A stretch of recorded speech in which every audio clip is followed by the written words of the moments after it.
Boa noite, meus irmãos. Para mim é uma imensa alegria estar aqui com vocês.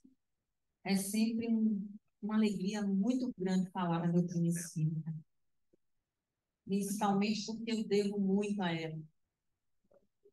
Essa doutrina, ela toca fundo nos nossos corações. E hoje nós vamos ver aqui um texto que fala exatamente sobre isso, de duas pessoas que, ao contato com a doutrina espírita, fizeram de suas vidas uma transformação enorme, só pelo simples contato, mas pelo estudo, pelo aprendizado, e por aprender esses ensinos e vivenciar. Isso fez toda a diferença na vida dessas duas pessoas. Eu queria falar com vocês um pouco, inicialmente, dessa revista. A Revista Espírita é muito importante para nós. É um livro que, infelizmente, é pouco lido, mas que a gente precisa criar esse hábito de ler, porque são exemplos fantásticos, são textos maravilhosos. E nessa revista nós vemos a construção da doutrina, o caminho que essa doutrina percorreu. Kardec recebia várias cartas lá, e esse texto que nós vamos ver hoje são justamente duas cartas recebidas. A gente teve um atraso de 100 anos de tradução da Revista Espírita, e isso atrapalhou um pouco a chegada desses livros para a gente. Mas eu espero que vocês leiam. Eu fiquei muito feliz de estar aqui e ver revistas espíritas, porque às vezes a gente entra em casas espíritas e não vê. Mas eu fiquei muito feliz com isso. Então, a gente vai falar aqui sobre dois casos. O primeiro caso que a gente vai falar é o caso de uma pessoa que trabalhava com leilões. E ele se dizia ateu e materialista, apesar de ele frequentar a igreja.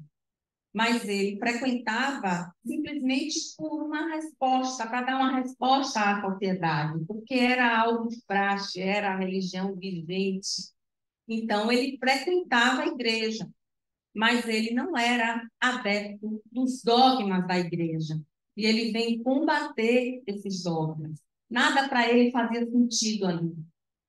Então, aquelas ideias de um Deus que condena alguém por um delito a penas eternas, ou que cria seres que são já perfeitos.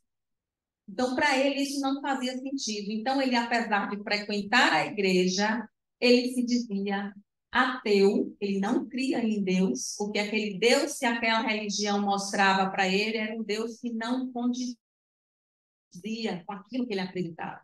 Então, ele se dizia ateu. E ele se dizia também materialista. Para ele, acabou-se. O materialismo é uma doutrina que acredita que tudo vem do corpo. Então, os nossos pensamentos, a nossa força criadora, a nossa inteligência, tudo isso vem do nosso cérebro, para a doutrina materialista. Então, morto este corpo físico, morre tudo, acabou-se. Então, era assim que ele pensava, mas ele pensava por falta de opção melhor. Porque aquilo que lhe era oferecido, para ele não bastava. Para ele era algo inconcebível. E até então, nada de melhor tinha sido passado, ele tinha visto. Então, para ele, o ateísmo e o materialismo faziam mais sentido do que aquilo que lhe era apresentado. Eu vou pedir licença para vocês para ler trechos aqui da revista para a gente ir comentando sobre esses trechos, ok? Então, vamos lá. Eu faço muitas anotações na minha revista.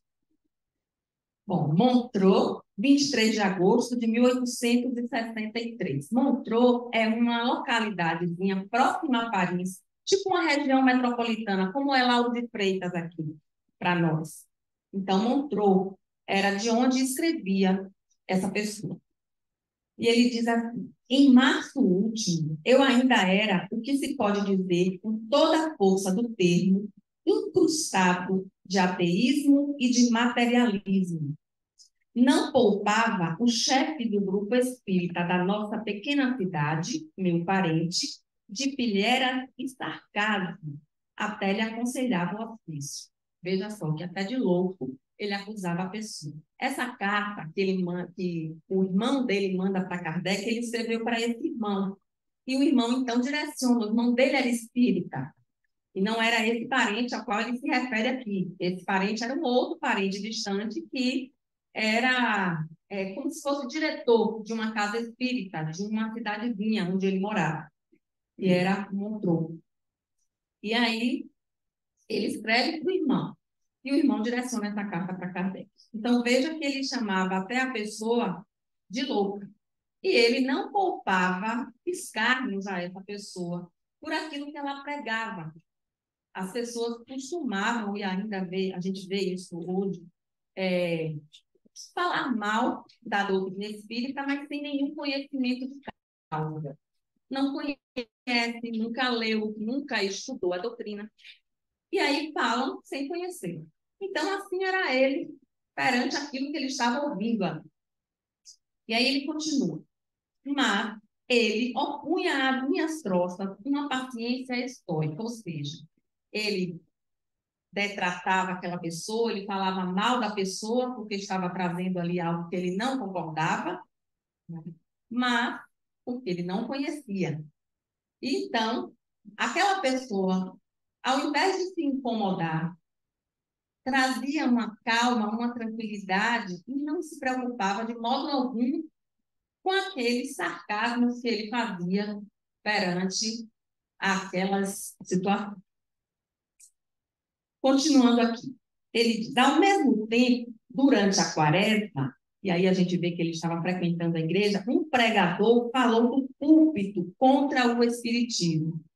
A circunstância excitou minha curiosidade, pois não percebia muito bem o que a igreja poderia ter que ver com o espiritismo. Geralmente, né, falou algo, né, ele compreendeu ali por que a igreja está falando tanto disso, né? Que sentido faz isso? Aguçou a curiosidade, né? Então, ele leu o livro O que é o Espiritismo, prometendo a mim mesmo não ceder tão facilmente quanto havia feito certos materialistas convertidos. Então, ele pega o que é o Espiritismo para ler, mas ele promete a si mesmo que ele não vai aceder ali, o que está ali naquele livro, ele não vai concordar, ele já foi armado para ler aquele livro, né? Ele já foi contrário àquilo tudo antes mesmo de ler, de estudar, de conhecer. Só que, como ele diz aqui, e aí o que é o Espiritismo, ele já estava aí na sua tinha tido 6 anos aí do lançamento da primeira edição do Livro dos Espíritos, né? Foi em 57, e esse ano aqui é 63. Então, já tinha 6 anos aí. Por conta disso, esses materialistas convertidos eram essas pessoas que já tinham tido contato com a doutrina e se convenceram daquelas verdades ali. Aquilo fazia sentido para ela. Então, ele prometeu a si mesmo que ele não iria cair nessa cilada. Ele ia ler, mas ele não ia se deixar levar por aquilo. E ele continua: armei-me com todas as peças, persuadido de que nada poderia destruir a força dos meus argumentos, não duvidando absolutamente de uma vitória completa. Então, veja que ele já está aí achando que ele vai ler aqueles escritos ali, para ele não vai fazer diferença alguma. Mas olha o que ele fala depois.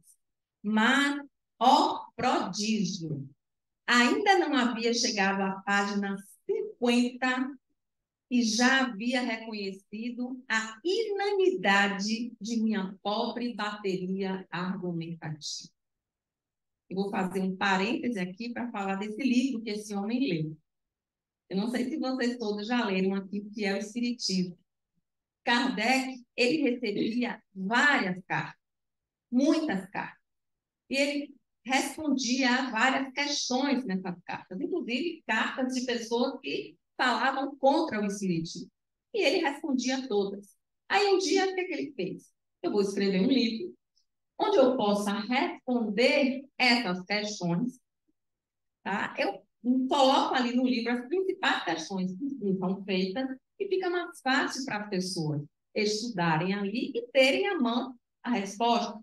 Então, ele faz esse livro. Esse livro ele divide em 3 partes. Na primeira parte, são 3 diálogos, né, onde ele fala com o crítico, o padre e o cético. Depois, na segunda parte, ele fala sobre as manifestações espíritas. E na terceira parte, ele fala da parte filosófica mesmo, da doutrina espírita. Então, nesse livro, quando a gente lê, a gente vê a capacidade argumentativa de Kardec, assim, que é um absurdo. Fica imensamente difícil de você não aceder, não concordar com aquilo. Então, ele leu e ele chegou na página 50. Nesse ano 73, o que é o Espiritismo estava na sua 4ª edição, que não mudou muita coisa. Então, a gente pode imaginar o que ele viu até a página 50. Ele vai dar algumas pistas para a gente aqui do que ele viu e o que começou a mudar nele. E ele diz assim, como dizes, eu não vou ler tudo, gente, eu vou ler trechos, porque senão a gente vai. Como dizes, minha conversão foi providencial. É a Deus que devo este sinal de grande benevolência. Sim, creio em Deus. Lembra que ele era ateísta? Ele agora crê em Deus. Creio em minha alma, em sua imortalidade após a morte. Então, veja aí que ele traz princípios da doutrina espírita, que já foram, então, aí até essa página 50. A página 50, mais ou menos, aí vai dar, mais ou menos, porque uma edição para outra muda, mais ou menos no final do segundo diálogo. Então, mais ou menos, ali ele já tinha estudado o que era a imortalidade da alma. Gente, primeiro ele crê em Deus, mas ele era um Deus que fazia todo sentido para ele. Não era aquele Deus que a igreja mostrava. Era um Deus justo, um Deus bom. Sabe que isso foi a coisa que mais me atraiu na doutrina espírita, porque eu achava muito estranho. Como é que uma pessoa é criada já, não sei, é criado já perfeito, e a gente passa por tantas agruras, por tanta miséria. E aí, quando a gente vê que Deus, ele nos cria simples e ignorantes, nos cria partindo todos de um mesmo ponto, e fazendo com que nós possamos todos chegar ao mesmo destino, que é a perfeição, que para nós nos cabe. Então, esse Deus, para ele, fez todo sentido. Então, esse homem que era um ateu, ele agora crê em Deus. Mais do que isso, também ele crê na sua alma, mas não é uma alma como era que ele acreditava, que era mostrada para ele, uma alma que sobreviveria à morte, mas que tinha um destino determinado.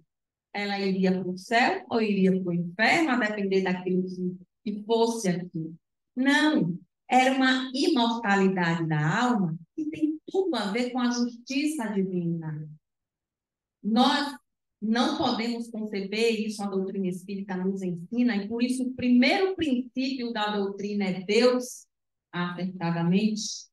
E a doutrina espírita nos diz que Deus tem todos os seus atributos em excelência, infinitamente. Se assim não fosse, não seria Deus. Seria algum outro que fosse melhor do que ele ou equiparado a ele. Isso não pode acontecer. Então, se esse Deus é justo, infinitamente justo, se nossa alma é imortal e sofre, justo a descer esse sofrimento. Além da imortalidade da alma, esse homem leu ali sobre a reencarnação. O que é que pode nos trazer como exemplo da maior justiça de Deus, do que a reencarnação? Quando a gente olha a nossa sociedade e vê tantas diferenças, tantas agruras, uns sofrendo tanto, outros na violência, e a gente não compreende, porque se a gente tem a visão pequena, curta do aqui e do agora, a gente não compreende. Mas se a gente percebe pela visão da reencarnação, a gente compreende tudo que a gente vê na humanidade. Ele continua aqui no texto. A ideia que tinha feito de minha alma foi substituída pela dada pelos espíritos. A pluralidade dos mundos com a pluralidade das existências, não constituindo mais dúvida para mim, causam-me agora uma indefinível satisfação moral. Aquele que acreditava que nada aconteceria, e o nada após a morte é algo que é tenebroso. Tenebroso porque nós vamos, primeiro, nos afastar daqueles a quem amamos. E nós vamos concentrar todos os nossos esforços no aqui e no agora. Isso nos leva a orgulho, a egoísmo. Eu vou querer vencer, eu vou querer ser melhor do que o outro. A minha competição não será comigo, será com os outros. E eu vou fazer isso a qualquer custo, porque o meu pensamento é no aqui e no agora. É nessa vida material. Então, isso para ele fez uma diferença imensa. E ele continua. Para gozar dos benefícios de Deus e deles tornar-me inteiramente digno, perdoei com solicitude os meus inimigos, aqueles que me fizeram sofrer duras torturas morais. Esse homem, aqui no texto não diz explicitamente, mas a gente subentende que ele passou por algum dissabor. E esse dissabor levou a sociedade a estar contra ele. Inclusive, ele diz que pretensos amigos, né, falsos amigos, estavam também contra ele, por conta dessa situação que ele vivenciou, que ele não deixa claro aqui, ele não diz o que é. E ele estava planejando vingança para com esses ditos amigos que agora estavam contra ele. Mas ele, após essa leitura, ele começa a esquecer essa ideia de vingança. Para ele, aquilo não tinha mais aquela ideia, não tinha o menor sentido. Por quê? Porque aquilo só levaria ele a um caminho de abismo. Então, da mesma forma como aqueles a quem ele aviltava, tratavam ele com muita tranquilidade, os espíritas a quem ele aviltava tratavam ele assim, ele resolve, então, esquecer esses que ofenderam ele. A gente não esquece a ofensa, mas a gente lembra de uma forma que aquilo não nos magoe, que aquilo não nos prenda, não nos acorrente, não nos faça ficar agrilhotada ali naquele meio, naquele embotamento que a vingança nos faz. Então, é importante esse passo que ele deu aqui, de perdoar aqueles a quem fizeram mal a ele. E ele continua aqui. Peço por todas as almas sofredoras, para que Deus lhes deixe entrever que a bondade infinita não lhes fechou a porta do arrependimento. Também peço a Deus o perdão de minhas faltas e a graça de praticar a caridade em toda a sua extensão. A caridade em toda a sua extensão é justamente a expressão de todas as virtudes. Qualquer virtude que a gente imagine, a gente age dessa forma, estaremos agindo caridosamente. Se a gente tem paciência com alguém, nós estamos sendo caridosos. Se a gente é indulgente com alguém, estamos sendo caridosos. Então, qualquer virtude que vocês pensem, ela nos leva à caridade. Então, Por isso que a caridade é para nós o caminho. Por isso que a doutrina espírita tem como bandeira: fora da caridade não há salvação. Porque é o caminho que nós temos para o nosso aprimoramento, para o nosso avanço. Nós estamos numa condição de espíritos imperfeitos. Eu peço desculpas a quem não se considerar assim, mas o próprio Kardec nos coloca como espíritos imperfeitos num mundo de provas e expiações, e aqui estamos para melhorar, para avançar, contribuindo também com a obra divina. Esse é o propósito da encarnação: avançar, melhorar, progredir, contribuir com a obra divina. Então, onde quer que nós estejamos, estamos contribuindo com Deus na sua obra. Por isso, a gente deve sempre tentar fazer o melhor que a gente possa, onde a gente estiver. Então, ele continua aqui. Assim, agora me encontro num estado de perfeita calma e tranquilidade quanto ao futuro. A ideia da morte não mais me apavora, porque tenho a convicção inabalável que minha alma sobreviverá ao meu corpo e tenho inteira fé na vida futura.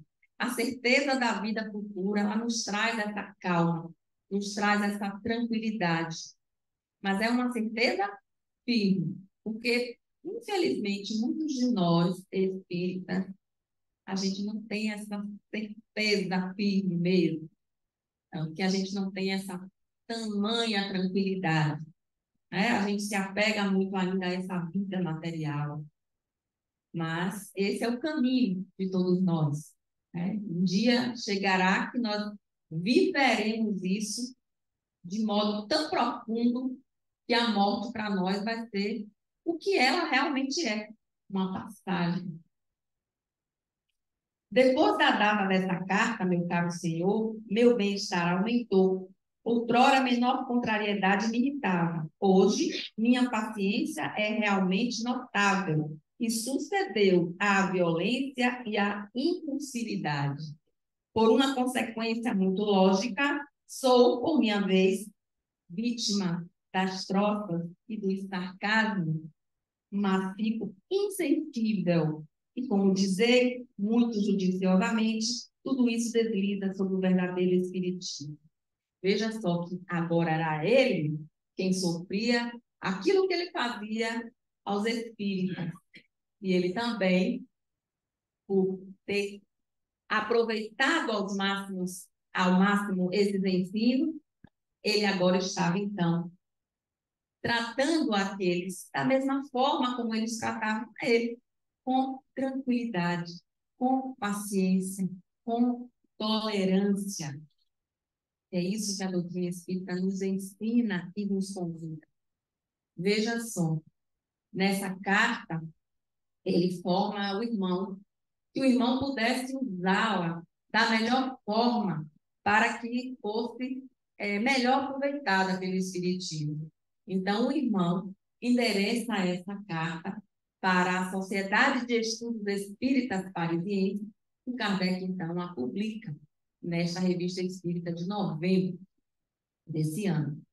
Então, vejam vocês que transformação desse homem, que era um ateu, um materialista, com desejo de vingança, que nada fazia sentido, cujos dogmas da igreja para ele era, eram algo assim que não tinha o menor propósito, e de repente ele se transforma. E eu fico imaginando, já vamos passar para o próximo exemplo, eu fico imaginando o que ele não mudou na vida desse homem quando ele completou essa leitura, quando ele leu outras obras, porque nós estávamos ali em 1863, aí já tinha o Livro dos Espíritos, já tinha o Livro dos Médiuns, ele deve ter lido alguns exemplos da Revista Espírita, então 71, 72, na Revista Espírita tem textos sobre a prece belíssimos. Imagine ele fazer da prece algo realmente palpável, porque a doutrina espírita nos ensina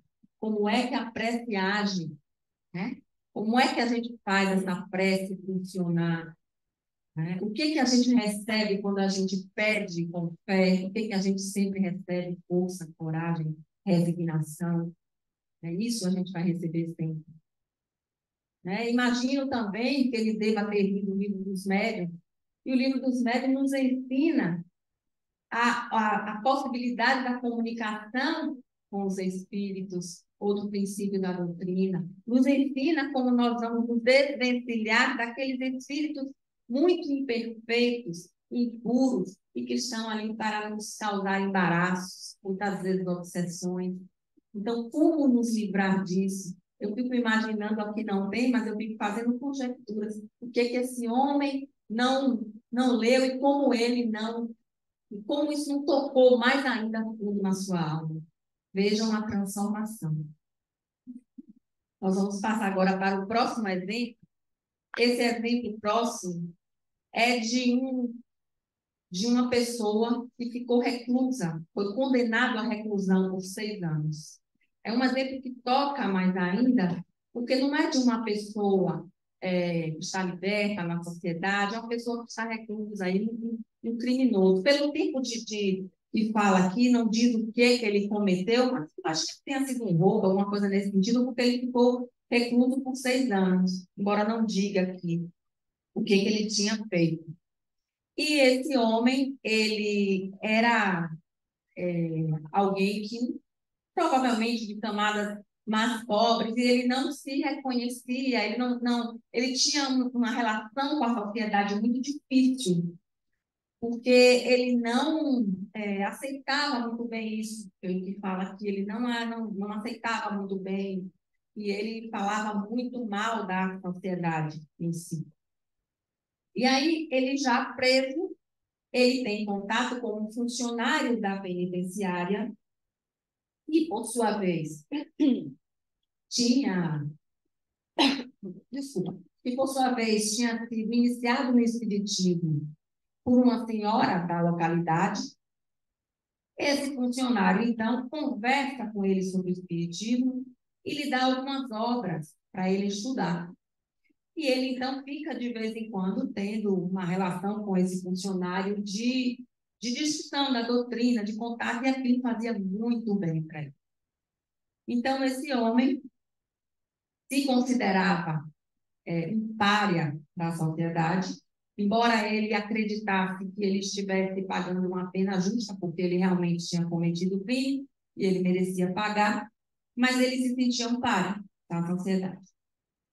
E aí, ele tem contato com algumas obras da doutrina, e isso para ele fez toda a diferença, inclusive naquele ambiente que ele estava vivendo. E a gente vai ler alguns trechos aqui. 20 de setembro de 1863. Tive a felicidade de ler, de estudar algumas de vossas excelentes obras tratando do Espiritismo. E o efeito dessa leitura foi tal sobre meu ser que julgo dever, com isso, tomarmos a atenção. E aí ele diz assim: há apenas um mês eu me julgava perdido para sempre. Veja que há um mês atrás ele achava que a vida dele não valia absolutamente nada. Por que hoje penso o contrário? E por que a esperança brilha em meu coração? Aí agora ele vai começar a contar todo o aprendizado que ele teve. Primeiro ele fala do aprendizado, depois ele vai falar da mudança. Então, por que hoje penso o contrário? Porque a esperança brilha em meu coração. Lembre que há um mês atrás ele se julgava perdido. Agora ele tem uma esperança brilhando no coração. E aí ele continua: não será porque o Espiritismo, desvendando-me a sublimidade de suas máximas, fez-me compreender que os bens terrenos nada são? Então ele, que tinha uma relação difícil com a sociedade, que provavelmente não aceitava muito bem a condição em que ele se encontrava, ele agora tem a lição como primeiro aprendizado: os bens terrenos, nada. Lá no Evangelho, no capítulo do desprendimento dos bens terrenos, Lacordaire nos diz que um dos maiores empecilhos do nosso progresso é justamente o apego aos bens materiais. Mas ele está falando ali não daqueles bens justos, a gente trabalhou honestamente, a gente tem os nossos bens, né? Ele está falando desse apego que paralisa as nossas emoções, que nos torna escravos desses bens, que não nos permitem, desculpa, que não nos permitem avançar para o auxílio ao outro, porque eu quero mais, e mais, e mais, e mais para mim. Então, esse é o apego. Porque os nossos bens, os bens confiados a nós, ele tem um propósito que vai além da nossa, né, de prover o nosso sustento, além de ser utilizado unicamente para nós, os nossos bens, e quanto mais nós temos, mais responsabilidade temos sobre eles, os nossos bens nos são confiados por Deus, né? Na verdade não são nossos, Deus nos dá, né, nos concede, mas nós somos apenas uns usufrutuários, e isso é tão certo quando Ele quer, Ele tira de nós. Então, nós somos usufrutuários. E Ele nos dá esses bens para que nós utilizemos e também para que façamos bom uso desses bens. Então, nós somos apenas usufrutuários. Eles não são nossos, tanto que Deus pode, quando aprover, retirar. Então, o que é nosso mesmo? O que faz parte? O que eu carrego daqui? E aí, Pascal vai nos dizer também, lá no Evangelho, no outro texto, a verdadeira propriedade, texto belíssimo. E ele diz assim: ó, eu levo daqui tudo que é de uso da alma, nada que é de uso do corpo. Tudo que é de uso do corpo aqui vai ficar, mas o que é de uso da minha alma, tudo que eu aprendo, né? Tudo que eu trago, que eu levo intelectualmente do meu aprendizado ou das virtudes que eu alcanço, isso eu guardo comigo e eu não desaprendo mais nunca. Aprendeu? Guardo comigo, levo comigo. É uma aquisição minha. Isso é meu, com toda certeza. Então, é isso que ele nos fala no texto seguinte. E Lacordaire diz uma coisa também que eu acho muito legal. Ele diz assim: agir de acordo com os desígnios divinos, no caso dos bens terrenos, a gente pode ver isso em três situações. Primeiro, em não tendo esses bens, viver sem eles com tranquilidade. Em não tendo, viver com tranquilidade. Em tendo esses bens, saber utilizá-los da melhor forma possível. Não é só para nós. E em perdendo, saber perder e dar graças a Deus, porque Deus sabe que é melhor para nós. Então, ele fala isso, eu acho assim, de uma beleza imensa. Agir de acordo com os desígnios divinos. Em se tratando dos bens terrenos, é justamente agir dessa forma nessas três situações. Se eu não tenho, eu não preciso me queixar. Não tenho. Deus sabe o que faz. Se eu tenho, eu preciso fazer bom uso. E fazer bom uso é não usar só para mim, é não abusar, é partilhar, é compartilhar. E em perdendo, saber perder. Saber que Deus sabe o que é melhor para nós. E ele continua aqui, que a felicidade só existe realmente para os que praticam as virtudes ensinadas por Jesus Cristo, virtudes que nos aproximam de Deus, nosso Pai comum. Então, repare que ele diz aqui, a felicidade, ela só existe para aqueles que praticam as virtudes ensinadas por Jesus e que nos aproximam de Deus. Ele está falando aqui da verdadeira felicidade. Jesus já nos disse a verdadeira felicidade, né? A felicidade não é deste mundo. Nós estamos no mundo de provas e expiações. Nós somos espíritos imperfeitos e a gente ainda não alcançou essa felicidade plena dos bons espíritos, a felicidade que a cada grau evolutivo que eu alcanço, eu vou ter uma amplitude maior. O que é essa felicidade? A felicidade ela é inerente do espírito, ela é algo interno, não é externo. Por isso que a gente não pode procurar ela nos lugares onde a gente não vai achar. o mundo material, nas coisas materiais, eu não vou achar essa verdadeira felicidade. E não, aí ela não vai estar. Então, os espíritos, eles estão felizes à medida que eles vão evoluindo, essa felicidade vai ampliando. O que é isso?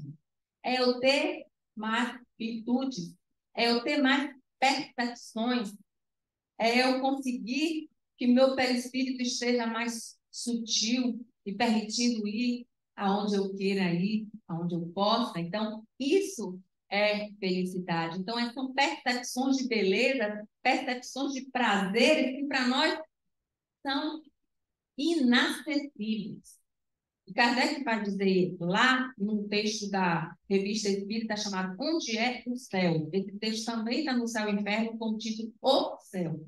Ele diz assim: dois espíritos podem estar um ao lado do outro e um está percebendo as maravilhas do mundo espiritual e o outro está em trevas. Porque a felicidade é interior. E é uma aquisição mais e mais de virtudes e percepções. Então, aquele que é mais evoluído, ele tem percepções, ele tem prazeres que são inacessíveis àquele outro que vivencia as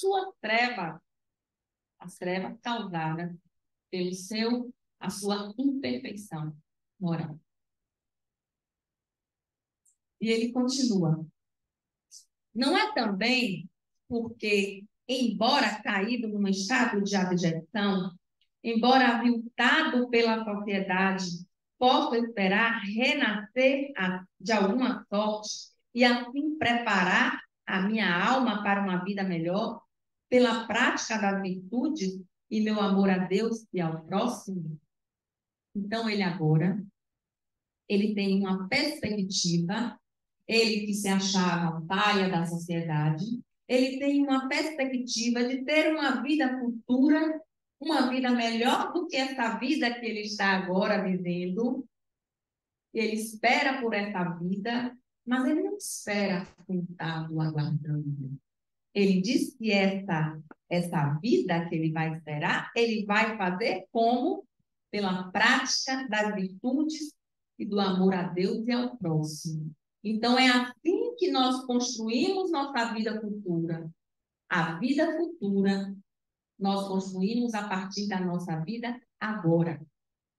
Então, se eu quero ser mais feliz, se eu quero ser melhor, se eu quero sair da minha condição, eu preciso praticar, exercitar as virtudes, eu preciso adquirir virtudes, praticá-las, amar a Deus e ao próximo. Vejam que a caridade está sempre presente, porque amar ao próximo é agir caridosamente. Então, sempre a caridade presente. Então, ele tem essa perspectiva. Ele se arrependeu. Ele já se arrependeu daqueles crimes que ele cometeu, do que ele fez, os delitos que ele cometia. E ele tem esperança nessa vida melhor. E na questão 992 do Livro dos Espíritos é perguntado que consequência produz o arrependimento já nessa vida corpórea. E é exatamente isso. É progredir, se tiver tempo, de reparar as suas faltas. Porque a gente sabe que o arrependimento é um primeiro passo, mas existem dois próximos consequentes, que é justamente a a reparação e a expiação. Né? Essa reparação nem sempre será exatamente com aquele a quem nós contraímos a dívida. Não é necessariamente, geralmente, mas não necessariamente. Por que não? Porque nós contraímos uma dívida não com a pessoa, mas com a lei divina. A lei divina nós devemos à lei. E por que não necessariamente? Imaginemos que uma pessoa que nós tivemos causado algum mal, e essa pessoa é mais evoluída que nós, a pessoa passa para um outro mundo melhor do que esse.